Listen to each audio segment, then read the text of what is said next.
الحمدللہ رب العالمین والصلاة والسلام علی سید المرسلین والعاقبۃ للمتقین اما بعد۔ آج کا ہمارا سب سے پہلا مسئلہ یہ ہے کہ اللہ تعالیٰ نے ہمیں سحری کا مبارک تحفہ عطا کیا ہے اور ہمیں سحری کے وقت جی بھر کر کھانا کھانا چاہیے، بلکہ اللہ کے نبی پیارے پیغمبر محمد رسول اللہ صلی اللہ علیہ وسلم نے سحری کے بارے میں ہمیں بار بار تلقین کی ہے۔ اب اس پہ 3 حدیثیں میں آپ کے سامنے لے کے آتا ہوں۔ میرے نبی کی زبان سے نکلنے والے پہلے جملے، آمنہ کے لال نے فرمایا کہ ہمارے روزے اور اہل کتاب کے روزوں کے درمیان جو فرق ہے وہ سحری کا کھانا ہے۔ میری امت کے لیے اللہ نے سحری کو رکھا ہے، جبکہ اہل کتاب کے لیے سحری نہیں تھی۔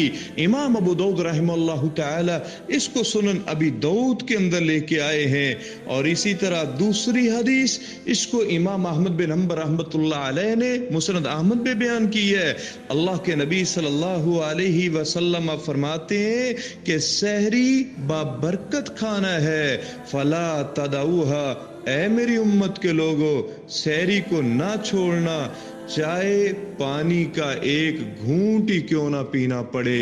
اگر سحری کے وقت جاگ گئے ہو، بھوک نہیں بھی ہے، نبی کی سنت سمجھ کے ایک پانی کا گھونٹ بھی پی لو، اللہ اس کو برکت بنا دے گا۔ اور آخری اور تیسری حدیث اللہ کے نبی صلی اللہ علیہ وسلم نے فرمایا، ان اللہ و ملائکتہ، بے شک اللہ تعالی اور اس کے فرشتے سحری کھانے والوں پر درود بھیجتے ہیں۔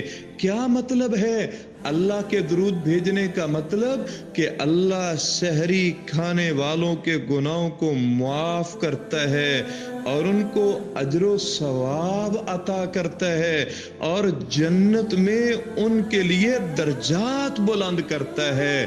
اور یہ جو کہ فرشتے بھی درود بھیجتے ہیں، کیا مطلب ہے؟ فرشتے سحری کھانے والے کے لیے بخشش اور رحمت کی دعائیں کرتے ہیں۔ جب فرشتے سحری کھانے والے کے لیے رحمت اور بخشش کی دعائیں کریں گے تو یقیناً اللہ ان کو معاف فرما دے گا۔ لہٰذا رمضان آ رہا ہے، بسعادت گھڑیاں، ان میں ہم میں سے ہر شخص کو باقاعدہ سحری کا اہتمام کرنا چاہیے۔ وآخر دعوانا ان الحمد للہ رب العالمین۔